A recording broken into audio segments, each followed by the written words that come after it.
মঙ্গলবার পূজা কমিটিগুলোকে নিয়ে বৈঠক করেন মুখ্যমন্ত্রী মমতা বন্দ্যোপাধ্যায়। সেখান থেকে বড় বড় পূজা কমিটিগুলোর উদ্দেশ্যে বার্তা দেন তিনি।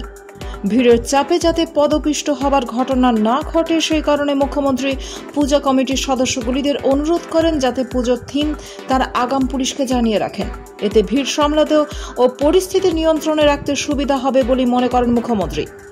আর মমতার এই ঘোষণার পরই সন্তোষ মিত্র স্কয়ারের পুজোকে নোটিশ দিল কলকাতা পুলিশ। এই বছরে দুর্গাপুজোর থিম তাদের কি তা জানানোর নির্দেশ দেওয়া হয়েছে।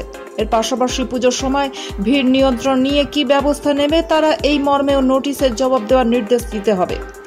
প্রসঙ্গত গত বছর রাম মন্দির বানিয়ে তাক লাগিয়ে দিয়েছিল সন্তোষ মিত্র স্কয়ার। খোদ কেন্দ্রীয় স্বরাষ্ট্রমন্ত্রী অমিত শাহ এসেছিলেন উদ্বোধনে। লেজার লাইটের আলোয় মণ্ডপ ছিল দেখার মতো। মহালয়ার দিন থেকে দর্শনার্থীরা ভিড় জমাতে শুরু করেন। ষষ্ঠী সপ্তমীতে কার্যত জনপ্লাবন তৈরি হয়।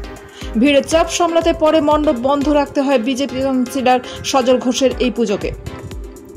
তবে একা সন্তোষ মিত্র স্কয়ার নয়, রাজ্যের মন্ত্রী সুজিত বসু শ্রীভূমির পুজো বন্ধ করতে হয়েছিল একবার।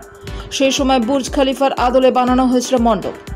গতকাল মমতা বন্দ্যোপাধ্যায় এই ভিড় নিয়ন্ত্রণের জন্য নির্দেশ দেন রাজ্য ও কলকাতা পুলিশ সহ ক্লাব কমিটিগুলোকে একাধিক প্রবেশ ও প্রস্থান গেট বানানো সহ ভিড়ের চাপে যাতে কোনো পদপিষ্টের ঘটনা না ঘটে তা নজরে রাখার কথা বলেন তিনি। সেই মতো মমতা বন্দ্যোপাধ্যায় বলেন, ক্লাবগুলিকে বলবো কোন পুজোর কি থিম পুলিশকে শেয়ার করুন।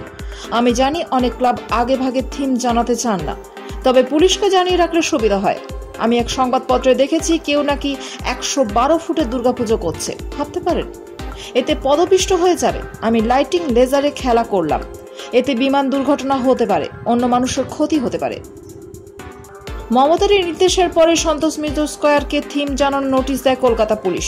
আর এই নিয়ে শুরু হয়েছে রাজনৈতিক শোরগোল। এ প্রসঙ্গে সজল ঘোষ বলেন, মুখ্যমন্ত্রী বলেছেন থিম শেয়ার করতে হবে, আর থানার পুলিশ বলে দিচ্ছে কোনটা করতে হবে। ওরা অনুরোধ করতে পারে, জোর করতে পারে না। আমি কি করব? ওরা বলছে নাগরদোলা চলবে না মেলায়, তাহলে তো সব জায়গার জন্য একই নিয়ম বর্তায়। কালী পুজোয় নাগরদোলা চলতে পারে অথচ দুর্গাপুজোয় না, এ কেমন আইন?